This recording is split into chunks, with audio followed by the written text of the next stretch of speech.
ये होता है आर्यवर्धन जी की सास होने का रुतबा। पता है, पार्षद जी खुद चल करके मेरे घर आए थे मुझे राजनीति में ले जाने के लिए। उनकी पार्टी से चुनाव लड़ने का मौका दे रहे हैं मुझे। ये तो बस शुरुआत है, अभी तो देख तू मिनिस्टर भी बनेगी। अरे राजनीति करने के सारे गुण हैं तेरे अंदर। हाय भोली, तो कितने अच्छे से समझती है मुझे। काश शर्मा जी भी तेरी तरह मुझे समझ पाते हैं, लेकिन वो तो हमेशा डरते रहते हैं और मुझे मना करते रहते हैं। अरे रजनी, अरे तू क्या एकदम चुपचाप खड़ी है, कुछ बोल ही नहीं रही है और मुझे अभी तक बधाई भी नहीं दी। हाँ पुष्पा, देख मुझे ऐसा लगता है तुझे ना गोपाल भैया की बात मान लेनी चाहिए। ये राजनीति का सपना छोड़ दे तू, तुझसे ये सब नहीं होगा पुष्पा। क्या मतलब है नहीं होगा का? तू क्यों बनी बनाई आग में पानी डाल रही है? पुष्पा चाहे तो कुछ भी कर सकती है। अरे कर सकती है इसका मतलब ये नहीं कि किया ही जाए। देख पुष्पा, मेरी बात मान, मैं ना तेरी भलाई के लिए बोल रही हूँ। तो ये सब रहने दे, नेतागिरी नहीं होगी तुझसे। मुझसे क्या होगा और क्या नहीं, ये फैसला लेने वाली तू कौन है? अरे आप दोनों क्यों लड़ रहे हो अब इस बात पर? पुष्पा मम्मी सुनती भी तो नहीं है ना, घमंड हो गया है इसको। इसकी बेटी की शादी होगी ना इतने बड़े घर में, इसलिए आप शांत हो जाओ। अहंकार ना सिर चढ़ के बोल रहा है इसके।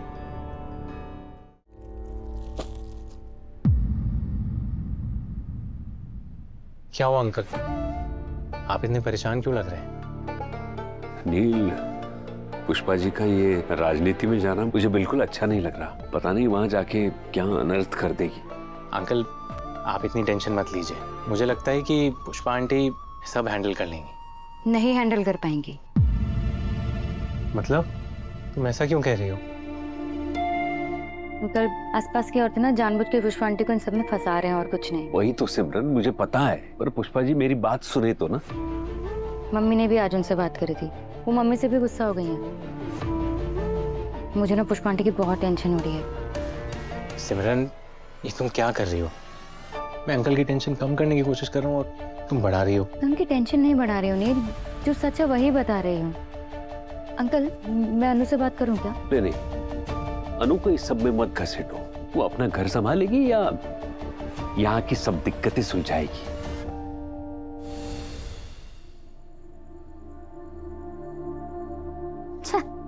ये फोन क्यों नहीं लग रहा है? अरे वो कहीं बाहर गई होगी, तू उसकी चिंता छोड़। तूने तो चुनाव में खड़े होने की तैयारी शुरू कर दी है ना, पर उसमें वोट मांगने के लिए भाषण भी देना पड़ता है, उसका क्या? अरे बोली तू फिक्र मत कर, मैंने सारी तैयारी कर ली है। देख भाइयों और बहनों, मैं पुष्पा रानी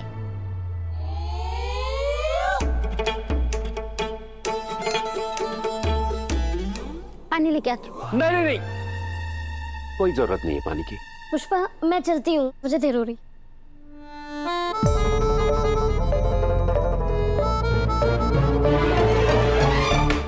मैं जो समझा रहा हूँ आपके समझ में नहीं आ रहा है ना? पुष्पा जी, ये भोली और बाकी सब लोगों की बातों में आकर आप ये गलती क्यों कर रही हैं? आपको समझ में नहीं आ रहा है? ये लोग आपको चने के झाड़ पे चढ़ा रहे हैं और आप चढ़े जा रही हैं। आप गिर जाओगी ना तो इनमें से कोई भी आपको बचाने के लिए नहीं आएगा। देखिए शर्मा जी, ये भोली और बाकी सब है ना, वो मेरी हिम्मत बढ़ा रहे हैं, ठीक है? हिम्मत बढ़ा रहे। आपकी तरह नहीं है जो डरा रहे हो। आप मेरा साथ देते ना तो मुझे बहुत अच्छा लगता, लेकिन आप साथ नहीं दे रहे हो ना, तो मेरी हिम्मत तोड़े भी मत।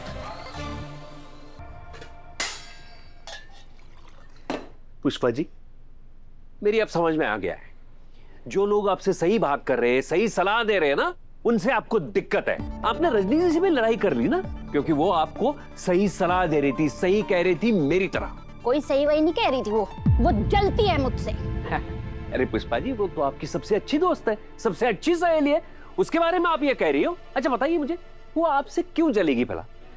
100 कारण है शर्मा जी जलने वालों के, और यही दुनिया है शर्मा जी, आप समझते नहीं है। अरे जब कोई मेरे जैसा सीधा साधा इंसान ऐसे ऊंचाइयों पे जाने लगता है ना, तो उससे हर कोई जलने लगता है। हाँ, और वो मेरी सबसे अच्छी दोस्त थी, पर अब नहीं है। हाँ, मैं तो उससे बहुत अच्छे से बात करती हूँ, लेकिन वही है जो मुझसे सीधे मुंह बात नहीं करती। पुष्पा जी, आपका ये जो मनमुटाव है ना रजनी के साथ, वो बंद कर दीजिए। आपको मेरी बात नहीं सुननी है ना सही, लेकिन उसकी तो सुनिए, वो क्या कह रही है। देखिए शर्मा जी, उसने झगड़ा शुरू किया था मेरे साथ, मैंने उसके साथ झगड़ा नहीं किया, ठीक है? तो अब उससे बात तभी करूंगी जब वो सामने से आकर के मुझसे माफी मांगेगी।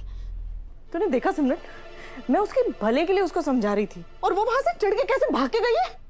मम्मी, आप भी तो उनके बहुत अच्छे दोस्त हो ना, आपको ये बात ना उन्हें प्यार से समझानी चाहिए कि पॉलिटिक्स सही चीज नहीं होती। आपने सुना नहीं, वो बोल रहे थे कि गोपाल अंकल भी उन्हें समझा रहे थे, पर वो गोपाल अंकल की बात भी नहीं समझ रही मम्मी। समझेगी भी कैसे?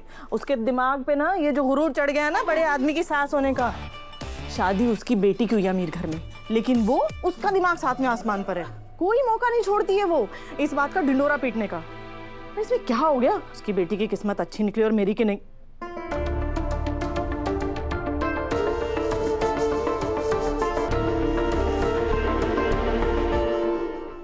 सिमरन सिमरन बेटा बेटा, मेरा वो मतलब नहीं था। मैं वो सब नहीं कहना चाहती थी। बात में बात करता है। नहीं, मेरी बात सिमरन,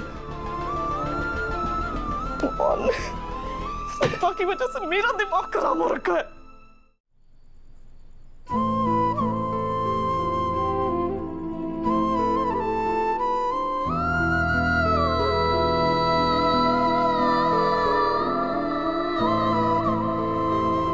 कौन है वो माँ? क्यों बार बार मेरे सामने आ जाती है? क्यों मुझे हर जगह बार बार दिखती है? राजनंदिनी अनु को दिखाई देती है। तू ये क्या बोल रहा है? ऐसा हो ही नहीं सकता। झेंडे, आज तक अनु ने राजनंदिनी का चेहरा भी नहीं देखा है, और हम ऐसे किसी इंसान को अपने सपने या विजन में नहीं देख सकते जिसका हमने चेहरा ही ना देखा हो। कोई लॉजिक नहीं है इस बात का। हाँ, बात लॉजिक से बाहर है, पर हो तो रही है ना। देख, मैं जानता हूँ ये सब बहुत अजीब है, पर अनु को वो सब कैसे दिख सकता है जो 20 साल पहले सच में हुआ था? ये सब क्या हो रहा है मेरे साथ? और ये सब देखकर मुझे ऐसा क्यों लगता है जैसे ये सब कुछ सच है और मेरी आंखों के सामने ही हो रहा है। वो सच है वो, और आज मेरा आर्य सर को वहां देखना, उनका इन सब से क्या लेना देना है? माँ, सब क्या हो रहा है? मुझे मेरे सवालों का जवाब दीजिए माँ, मुझे मेरे सवालों का जवाब दीजिए।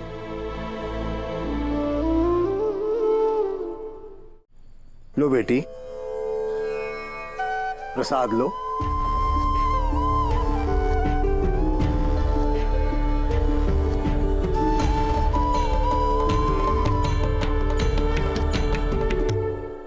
तेरे सवालों का मेरे पास कोई जवाब नहीं है। इतना कह सकता हूं कि तू कुछ ज्यादा ही सोच रहा है, खुद भी परेशान हो रहा है और मुझे भी परेशान कर रहा है।